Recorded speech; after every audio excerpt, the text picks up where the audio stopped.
안녕하세요. 생생한 현장감과 깊이 있는 분석을 더한 이 시각 뉴스 마포스퀘어의 문희정입니다.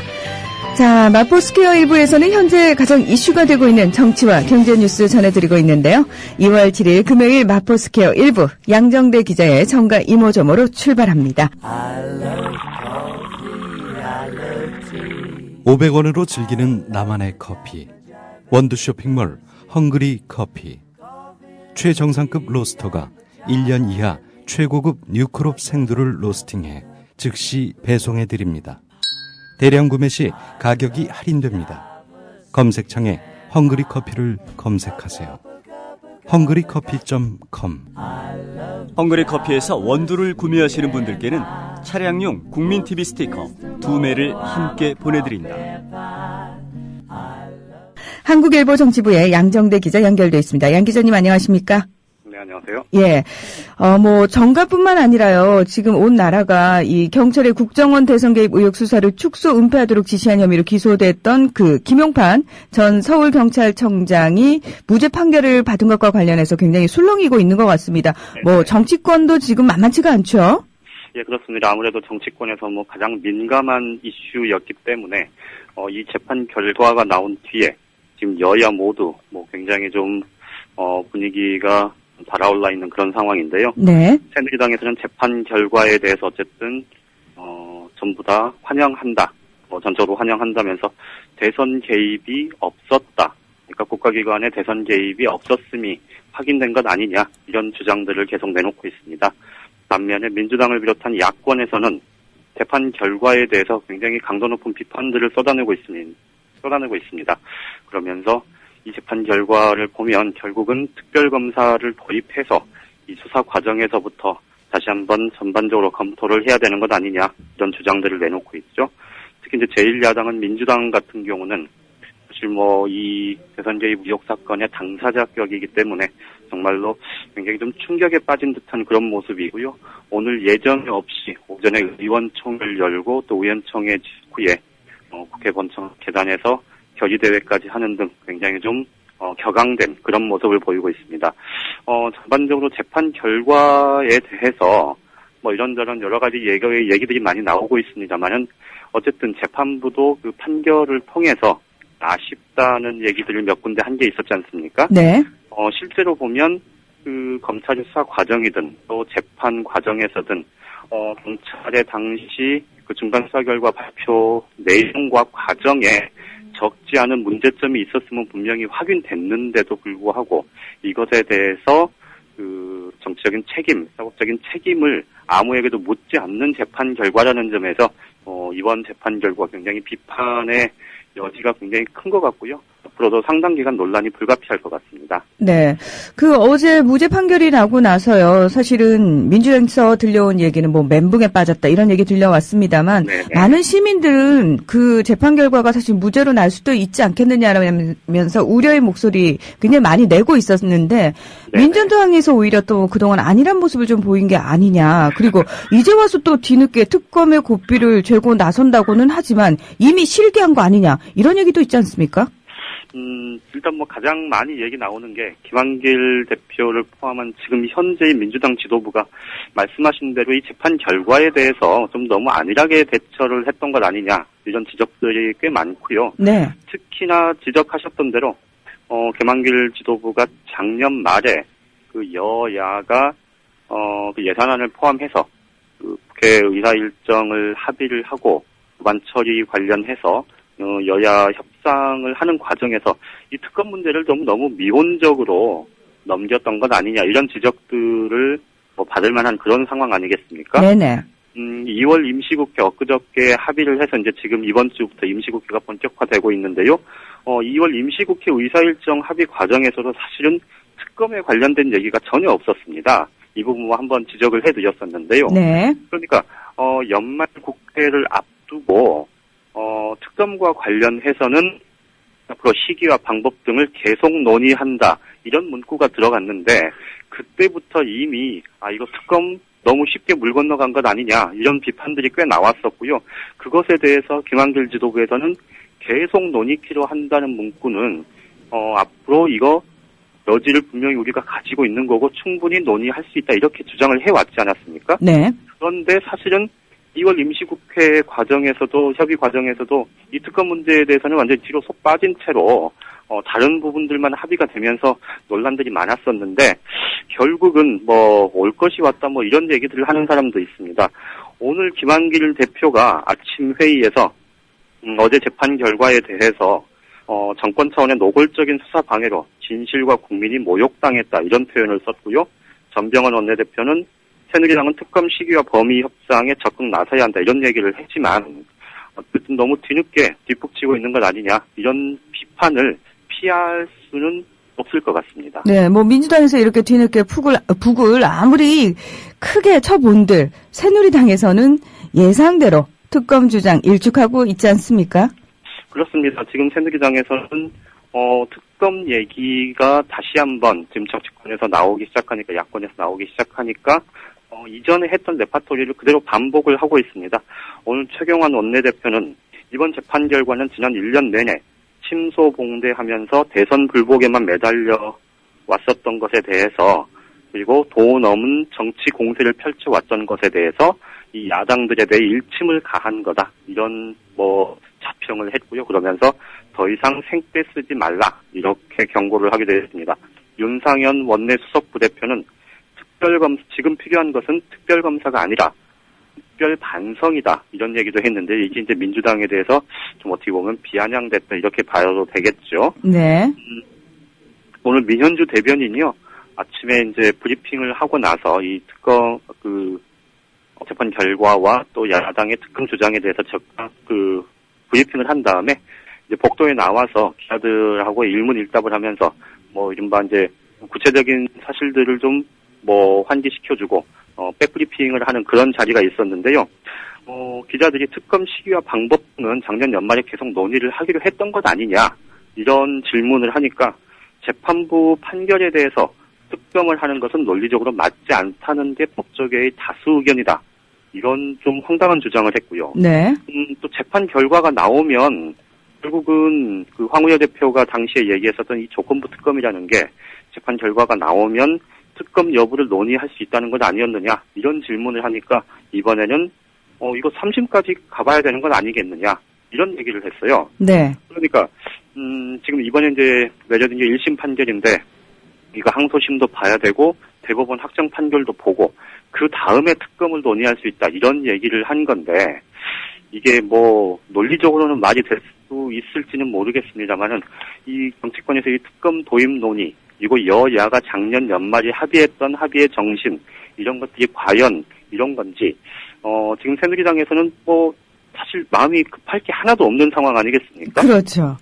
더군다나 지금 곧 있으면 이제 6월 지방선거가 있을 텐데 이 지방선거에서 이번 1심 판결 내용을 갖고 충분히 자기들의 선거운동 과정에서 자기들 주장을 펼칠 수 있는 그런 상황도 됐고 야당 입장에서는 좀 굉장히 갑갑한 상황이 됐고 그러니 새누리당에서는 작년 합의 내용의 그 전후 논의 과정은 그냥 다 무시하더라도 어쨌든 그냥 표현이 그렇긴 합니다만은 그냥 뻗대고 나가면 불리할 거 없다. 이런 생각들을 충분히 하고 있는 것 같습니다. 네, 새누리당의 억지와 후한무치와 익히 잘 알려진 바고요. 민주당의 김한길 대표도 그렇고 전병헌 원내대표도 그렇고 1, 2년 정치권에 있으신 분들도 아닌데 왜 이렇게 답답한 상황을 계속해서 연출하고 있는지 저희 시민들이 계속해서 이제 지적을 하고 비판을 하고 있지 않습니까? 네. 직접 옆에서 보시는 그 정치부 기자 입장에서는 어떠신지 저 참 궁금합니다. 어제 긴급 최고위원, 긴급 지도부 회의가 열렸습니다. 이 김용판 전 서울경찰청장에 대한 1심 판결이 난 다음에 긴급하게 모여서 대책을 논의를 했는데요. 그 자리에서 한 최고위원이 그런 얘기를 했답니다. 이거 특검 문제에 대해서 우리가 너무 미온적으로 대처를 했다. 이런 지적들이 여기저기서 굉장히 많이 나온다. 이런 얘기를 했더니 김한길 대표가 버럭 화를 내면서 네. 이 화살을 박근혜 대통령한테 보내야지 왜 당 지도부에 보내느냐 이런 얘기를 했다고 합니다. 예. 그러니까 예. 제가 방금 이 말씀을 드리는 거는 글쎄요 지금 김한길 지도부의 현실 인식 이것이 좀 너무 답답하다는 것을 상징적으로 보이는 대목이 아닌가 싶은데요. 어제 그제도 계속해서 말씀을 드렸습니다마는 지금 민주당 입장에서 새누리당과 또 특히 안철수 신당을 의식해서 자꾸 새로운 공천 개혁안도 얘기하고 정치 쇄신안도 이렇게 해보겠다 저렇게 해보겠다 얘기하고 의원들의 특권은 이렇게 내려놓겠다 이 얘기를 하고 있는데 과연 지금 민주당이 해야 할 역할 그리고 민주당이 정말로 필요한 민주당한테 많은 국민들이 요구하고 있는 역할이 그런 거냐 이런 부분들에 대해서 제가 지적을 해드렸었는데요. 지금 민주당의 전반적인 상황 자체가 좀 뭐랄까요? 이 갈 길을 이미 잃어버리고 좀 헤매고 있는 것 아니냐 이런 표현도 가능할 것 같아요. 네. 그러니까 여기서 어제도 아까도 말씀드렸듯이 어제 그 김용판 전 청장에 대한 무죄 판결 이후에 이런저런 비판들의 지점이 있다는 것에 대해서 김한길 대표가 버럭 화를 냈다는 건 결국은 듣기 싫은 소리라는 의미 아니겠습니까? 네. 이런 부분들을 왜 그렇게 보고 있는지 참 깝깝한 상황이고요. 그리고 전병헌 원내대표의 역할 부분에 대해서는 수차례 언급을 해드렸습니다만은 사실 작년 이제 곧 있으면 임기가 끝나가는데 네네. 전병헌 원내대표와 관련해서는 3월에 원내대표 경선을 조기에 개최하자 이런 얘기들이 지금 민주당 내에서 나오기 시작합니다. 원내대표 경선을 1년짜리인데 원내대표 임기가 1년인데요. 1년을 다 채우기 전에 원내대표 빨리 뽑자는 얘기가 나온다는 건 그만큼 원내대표가 제 역할을 못하고 있다는 것을 반증하는 것 아니겠습니까? 그렇죠. 이 검찰 수사와 관련해서 몇 가지 소문도 더 돌고 있고 또 이미 검찰이 수사하고 있는 대목 밝혀진 바 검찰 수사가 진행되고 있다는 건 이미 알려진 사실이기도 하잖아요. 네네. 이런 문제와 관련해서 전병헌 원내대표도 제 역할을 못한다 이런 비판들이 당 안팎에서 굉장히 많은데요. 지금의 당 지도부가 좀 더 국민들의 요구 그리고 실제로 민주당에 대한 지지가 낮은 이유 이런 부분들에 대해서 좀 더 심사숙고해야 되는 건 아니냐 이런 말씀을 거듭해서 드릴 수밖에 없습니다. 네, 이게 참 그 답답한 행보 중에 하나라고 봐야 할까요? 왜 민주당이 오늘 황교안 법무부 장관과 서남수 교육부 장관에 대한 해임 건의안 제출하겠다 네네. 이런 얘기 하지 않았습니까? 네네. 어떤 의미로 봐야 할까요? 글쎄요, 굳이 제가 그냥 제 개인적으로 좀 단정적으로 표현을 드린다면 다소 뜬금없는 얘기였다 이렇게밖에 말씀을 드릴 수가 없는데요. 네. 황교안 법무부 장관과 관련해서는 어제 김용판 전 서울경찰청장에 대한 무죄 판결 관련해서 결국은 황교안 장관이 해당 검찰의 수사에 외압을 행사했고 이 외압의 당사자이고 그러니 황교안 법무부 장관 해임시키라 이렇게 주장을 할 수는 있겠죠. 네. 서남수 교육부 장관 같은 경우는 작년에 하반기 내내 불필요한 우리 사회적 논쟁을 촉발시켰었던 그 교학사 교과서 파동 문제, 역사 교과서 파동 문제와 관련해서 서남수 교육부 장관이 결국은 국정체제로의 전환을 염두에 둔 듯한 그런 편수 조직까지 부활을 시킨 만큼 그것에 대해서 책임을 묻겠다 이런 얘기도 가능한 얘기예요. 그런데 오늘 아침에 전병헌 원내대표가 내각 총사퇴 그리고 청와대 비서실 전면 개편 이 두 가지를 주장을 했습니다. 황교안 법무부 장관 그러면서 이제 황교안 법무부 장관과 서남수 교육부 장관에 대해서는 해임 건의안을 제출하겠다 이런 얘기를 했는데요. 네네. 민주당 입장에서는 충분히 할 수 있는 얘기이긴 하겠지만 이게 마치 화풀이하듯이 이렇게 내놓을 얘기인지 정말 갑갑할 수밖에 없는데 황교안 법무부 장관 부분에 대해서는 작년에도 해임 건의안을 내느니 마느니 해가지고 한 두어 차례 논란이 된 적이 있었습니다. 이게 또 연말국회하고도 맞물려서 한번 논란이 됐었죠. 네. 그러면서 매번 정치적으로 얘기만 해놓고 후퇴를 했었단 말이죠. 그래놓고 이번에 재판 결과가 나왔는데 마치 재판 결과에 불복하는 것처럼 그리고 굉장히 신경질적인 반응을 보이는 것처럼 이렇게 얘기를 하는 게 과연 적절한 건지 굉장히 좀 의문스러울 수밖에 없습니다. 굉장히 전략적이지 못하고 치밀하지 못하게 이렇게 얘기를 하면 국민들 입장에서 이걸 어떻게 수용할 것인지 좀 생각을 한 번쯤 했어야 되는 건 아닌가 싶은데요. 정말로 속 타는 거는 알겠지만 다소 뜬금없다 이런 말씀을 제가 드렸는데 어제 박근혜 대통령이 윤진숙 해양수산부 장관을 전격적으로 경질하지 않았습니까? 네네.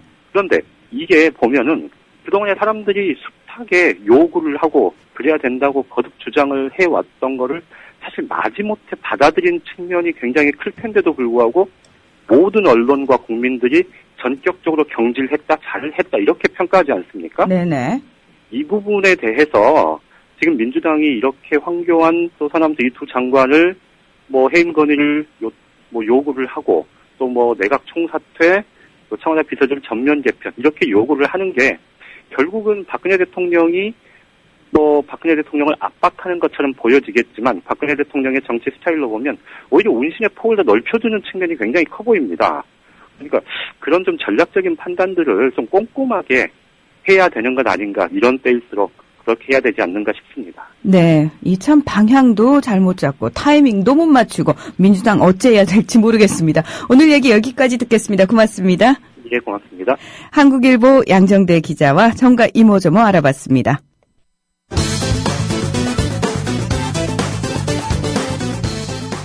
베트남을 국빈 방문 중인 박근혜 대통령이 베트남의 초대 주석인 호찌민 묘소에 헌화했습니다. 박근혜 대통령이 논란이 되어온 기초연금제와 관련해 어르신들 모두에게 지급하지 못하게 돼 죄송한 마음이라고 사과했습니다. 박근혜 대통령이 아세안 관련 정상회의에서 동북아 평화협력 구상을 설명하고 참가한 각국 정상들의 지지를 확보했습니다. 이랬던 TV 뉴스 앵커가 박근혜 대통령께서는 어제 남북 적십자 실무 접촉에서 이산가족 상봉이 합의된 것에 대해 늦게나마 다행스럽게 생각한다고 하시면서 이번에는 꼭 상봉 행사가 이루어져서 60년을 기다려오신 흩어진 가족들이 더 이상 가슴 아프지 않게 되었으면 좋겠다고 하셨습니다. 그리고 가슴 조이며 기다려온 이산 가족들을 위해 합의된 일정이 잘 이루어지도록 실무진들이 잘 진행해 주길 바란다고 하셨습니다. 대통령께서는 지난 신년 기자회견에서 이산 가족 상봉을 남북 관계 개선의 첫 단추라고 말씀하셨습니다.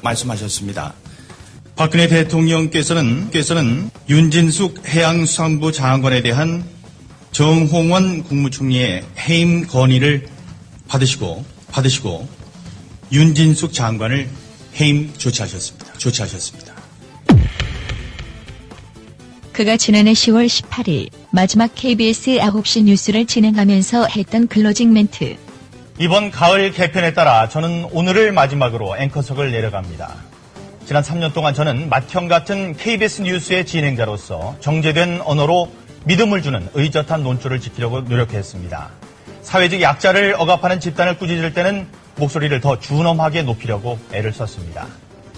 따뜻하고 가벼운 소식은 웃으면서 전하려고 했지만 경직된 모습에 익숙해진 저로서 그건 쉽지 않았습니다. 저는 이제 이 모든 무거운 짐을 후임 앵커에게 넘기고 앵커석을 내려갑니다.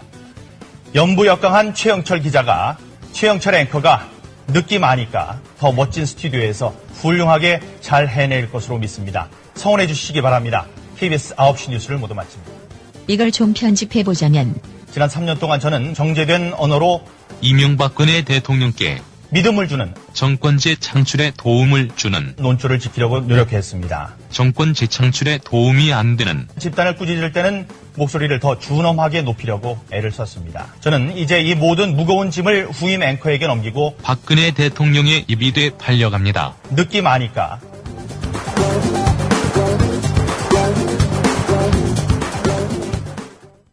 여러분께서는 국민TV 라디오 마포스퀘어 일부 문희정과 함께하고 계십니다. 매주 금요일 위클리 스포츠 소식 박상영 기자와 함께합니다. 박 기자님 안녕하세요. 네, 안녕하십니까. 예. 동계올림픽 이야기로 사실은 조금 기분이 좋아야 되는데 국내 상황이 좀 그렇지는 않습니다. 그래도 그 소치 동계올림픽에 임하는 우리 선수들의 각오는 남다를 것 같은데요. 우선 김연아 선수 얘기부터 좀 해봐야 될 것 같아요. 네, 이제 소치 동계올림픽이 바로 오늘 개막이 되죠. 예, 그러면서 이제 동계올림픽이 본격적으로 시작이 되는데요. 아무래도 우리나라 사람들, 우리나라 팬들 가장 관심 있게 보는 종목이 아무래도 피겨 스케이팅 아니겠습니까? 그렇습니다. 김연아 선수의 그 마지막 또 무대이기도 하고요. 있어요. 예, 그렇기 때문에 상당히 많은 관심이 있는데요. 일단 김연아 선수는 김혜진, 그다음 박소연 선수와 함께 12일에 떠납니다. 네. 예, 왜냐하면은 그 피겨 스케이팅이 그 19일에 벌어지기 때문이죠. 네네. 그래서 일주일 동안 준비를 하고 나서 피겨 스케이팅 종목에 나서게 됩니다. 그런데 이제 아사다마오는 벌써 입국을 했습니다. 네. 소치에 좀 들어가 있는데 왜 이렇게 차이가 나는 것이냐라고 말씀하시는데 마오가 있는 일본 같은 경우는 피겨 단체전이라는 종목이 또 있습니다. 피겨 단체전이 이번에 새로 만들어졌죠. 예, 그렇습니다. 이번에 새로 만들어진 종목인데요. 피겨 단체전에 출전하려면은 남자 피겨, 여자 피겨, 그다음에 페어 부분, 그다음에 아이스 댄싱까지 이 네 종목에 모두 참가를 해야 됩니다. 그런데 우리나라 같은 경우는 김연아 선수와 김혜진 선수, 박소연 선수만 출전하는 그 여자 종목만 출전하기 때문에 단체전에는 출전할 수가 없습니다. 그렇기 때문에 굳이 일찍 출국할 필요가 없는 것이고요. 그러니까 단체전에 출전할 수 있는 국가들이 상위 10개국밖에 안 되는 거죠. 우리나라는 그 속에 못 들어가는 거고요. 예, 그렇습니다. 그렇기 때문에 일본 같은 경우는 이 단체전에 출전하기 때문에 아사다마오가 일찍 입국을 했고요. 네네. 그다음 단체전이 끝난 다음에는 다시 아사다마오는 그 인근 국가인 아제르바이잔에 마련되어 있는 전용 훈련장으로 간다고 합니다. 그 이후에 다시 이제 피겨 스케이팅이 열리면은 다시 재입국을 한다고 이렇게 들었습니다. 네네. 자, 우리 김연아 선수도 참 이렇게 좀 국가가 전체적으로 조금 상위권에 들어서 단체전도 뛰고 하면 좋을 텐데 국외에서는 여왕인데 국내에서는 참 외롭고 쓸쓸한 존재가 아닌가 그런 생각이 듭니다. 이번에 또 이슈가 이제 되고 있는 안현수 선수 이야기를 좀 해봐야 될 것 같습니다. 참 안타깝죠? 예. 예, 그렇습니다. 그 안현수 선수 같은 경우 이제 지금 러시아 이름은 빅토르 아니 되겠죠? 예, 빅토르 아니요. 예. 예. 이제 이 선수가 러시아 대표팀에 이런 출전을 하는데 참 오묘한 그런 관계가 좀 형성이 됐습니다.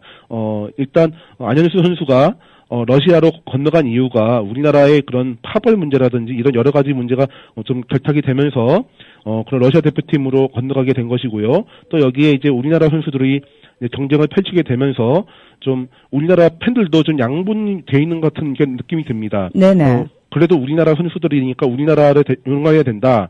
아니다. 또 빅토르안이 희생양이 됐기 때문에 빅토르안을 응원해야 된다. 이렇게 좀 많이 갈리고 있는데요. 결국 좀 정답은 없다고 봅니다. 오히려 빅토르안도 우승했으면 좋겠고, 빅토르안이 아니면 우리나라 선수가 우승하면 좋겠고, 오히려 응원할 선수가 여러 선수가 생겼다는 점에서 오히려 좀 더 좋은 것이 아닌가 저는 이렇게 좀 개인적으로 생각해 봅니다. 네, 그래서 우리도 조금 이제는 다양성을 가지고 좀 넓은 마음으로 그 잘하는 선수들을 응원해주고 또 약간 부진한 선수에게 격려를 보내는 그런 성숙한 응원 문화를 좀 갖춰야 되지 않을까 스스로 그런 생각을 하게 되는데요. 예, 보통 이제 올림픽 같은 경우를 보면은 이제 국수주의에 많이 빠질 우려가 있거든요. 네네. 그렇기 때문에 이런 걸 좀 더 국수주의를 지향하면서 좀 더 좋은 선수를 응원하는 것 지향하는 그런 문화가 좀 정착이 됐으면 좋겠습니다. 네, 우리 안현수 선수를 통해서 또 우리가 그런 걸 배우면 좋은 거겠죠. 자, 우리나라 또 스피드 스케이팅 굉장히 또 이목을 집중시키고 있지 않습니까? 예, 이제 바로 내일 밤 8시 30분부터 스피드 스케이팅 남자 5000m가 시작이 됩니다. 바로 이제 이승훈 선수가 출전을 하게 되는데요. 네. 잘 아시듯이 이승훈 선수는 바로 밴쿠버 동계올림픽에서 이 종목에서 은메달을 땄습니다. 상당히 좀 깜짝 은메달이라고 상당히 그때 많이 얘기가 됐었죠. 왜냐하면 그렇죠. 이승훈 선수가 바로 쇼트트랙 출신으로서 스피드 스케이팅으로 전향을 해서 처음으로 딴 메달이었기 때문입니다. 네네. 하지만 또 이제 스벤 크라머라는 좀 쟁쟁한 선수가 있죠, 이 종목에. 스벤 크라머는 네덜란드의 빙상 영웅이라고 할 수 있겠고요. 이 종목에서도 이제, 유력한 금메달 후보입니다. 지난 밴쿠버 동계올림픽에서도 금메달을 따기도 했었고요. 하지만 만약에 이승훈 선수가 크라머 선수를 이긴다면은, 만에 하나 이긴다면은 또 메달을 딸 수 있지 않을까, 이렇게 조심스럽게 생각해 봅니다. 이승훈 선수 같은 경우는 이번에 5000m와 1000m, 그 다음에 팀 추월 경기 이렇게 출전하게 되는데요. 네. 아무래도 이승훈 선수로서는, 내일 경기를 치른 이후에 열흘 뒤에 1000m를 출전하게 됩니다. 바로 이승훈 선수가 금메달을 땄던 종목이 1000m였거든요. 네네. 아무래도 열흘간의 그런 차이가 있기 때문에, 그 여유가 있기 때문에 이번 5000m에 좀 주력을 하지 않을까 이렇게 개인적으로 생각해 봅니다. 네, 우리 이승훈 선수가 장거리의 강자라면은 모태범 이상화 선수 단거리의 강자 아닙니까? 예, 바로 지난 밴쿠버 동계올림픽에서도 금메달을 땄었죠. 그렇죠. 모태범 선수 같은 경우는 11일에 경기가 있습니다. 10일 밤이고요. 네. 그다음에 이상화 선수는 바로 그 다음 날 11일 밤입니다. 계속 이제 잠 못 이루는 밤이 좀 될 것 같은데요. 예, 아무래도 이상화 선수 같은 경우가 상당히 지금 유력한 금메달 후보로 떠오르고 있죠. 지금 굉장히 또 상승세를 타고 있죠. 예, 매우 상승세를 타고 있습니다. 게다가 또 이제 현지에서 훈련한 바로는 모태범 선수와 이상화 선수가 서로 경쟁을 하면서 또 훈련을 하고 있다고 합니다. 아, 네. 그게 아주 재미있는 그런 경우가 벌어지고 있는데요. 네네. 이상화 선수가 지금 현지에서도 우승 후보로 좀 유력시 되고 있는 그런 선수입니다. 하지만 이제 500m에서도 잘 아시듯이 인코스, 아웃코스 이거 두 번 경기를 펼치게 됩니다. 그렇기 때문에 이상한 선수가 인코스와 아웃코스의 그런 기록 차이를 줄인다면은 또 좋은 결과를 얻지 않을까 이렇게 생각이 듭니다. 네, 뭐 이제는 온 국민이요 이 동계올림픽 종목에 대해서도 어느 정도는 다 전문가가 돼가고 있지 않은가 우리 선수들 덕분에 그런 생각을 합니다. 소치 동계올림픽 소식 들어봤고요. 축구 이야기를 좀 해봐야 될 것 같습니다. 우리 축구 대표팀 미국 전훈 결산 좀 해주시죠. 예, 제가 이제 방송을 2주 동안 못했는데, 네네. 그 사이에 이제 축구대표팀의 미국 전지 훈련이 모두 끝났습니다. 브라질을 거쳐서 미국을 갔다 왔었죠. 네. 이제 결과는 잘 아시듯이 1승 2패가 됐고요. 특히 이제 멕시코전과 미국전에서 좀 좋지 않은 모습을 보이면서, 지금 홍명보 감독으로서는 좀 단혹감이 좀 있을 것 같습니다. 또 특히 최근에는, 전지 훈련 무용론까지 좀 나오고 있는데요. 네. 개인적으로 봐서는, 어느 정도 국내 선수들의 그런 실력이라든지 이런 것을 잘 보지 않았나 이렇게 생각이 들고요. 특히 지금 겨울은 지금 비시즌 기간입니다. 보통 이런 비시즌 기간에는 선수들의 체력이라든지 이런 능력치가 많이 올라오지 않는 때거든요. 네네. 실제로 남아공 월드컵 때도 이런 시기에 그 남아공에서 전지훈련을 했었을 때 잠비아에게 2대4로 지고 그랬었습니다. 그렇기 때문에 이런 것에 대해서는 좀 일희일비 안 했으면 좋겠고요. 네. 하지만 이제 공격진에 좀 문제가 있다는 것이 좀 드러나긴 했었죠. 네. 좀 김신욱 선수라든지 그다음에 이근호 선수가 좀 기대 이하의 모습을 보여주면서 오히려 이제 박주영 선수가 또 낫지 않겠느냐 또 이런 얘기가 좀 나오고 있습니다. 특히 그 박주영 선수 같은 경우는 이번에 극적으로 임대 시장으로 나갔죠. 그래서 임대로 좀 와포드로 좀 임대가 되어 있는 상태입니다. 네. 그래서 남은 기간 동안 와포드에서 좋은 모습을 보여준다면은 충분히 대표팀에 들어오지 않겠느냐 이런 예상도 있습니다. 네, 또 국내파와 해외파 간의 갈등 문제로까지 비화되는 부분도 약간 보이는 것 같은데 어떻습니까? 예, 이런 부분에 대해서는 홍명보 감독도 상당히 좀 주저하고 있는 부분인데요. 네네. 그렇지 않아도 홍 감독이 취임 때 얘기했던 것이 바로 하나를 위한 대표팀이었거든요. 대표팀이 하나가 되어야 된다는 얘기였는데 아무래도 국내파와 유럽파, 해외파들을 기준을 두지 않겠다. 서로 그런 차이점을 두지 않겠다고 말했던 홍명보 감독이었습니다. 네네. 그렇기 때문에 어느 정도 홍 감독으로서도 좀 현재 우리나라에서 뛰고 있는 선수들의 수준차, 그다음에 유럽의 뛰고 있는 선수들의 수준차는 어느 정도 좀 인식을 하고 있는 것 같고요. 이제 그것을 이제 어느 정도 괴리감을 좀 어느 정도 맞추느냐 이런 것에 따라서 좀 대표팀의 전력이 좀 좌우되지 않을까 이렇게 생각이 듭니다. 네, 저는 뭐 선수들의 마음부터 좀 이렇게 어루만져주고 하나로 모으는 그게 선행돼야 되지 않을까라는 생각이 듭니다. 박 기자님 오늘 소식 고맙습니다. 예, 감사합니다. 네, 박상현 기자로부터 위클리 스포츠 소식 들어봤습니다.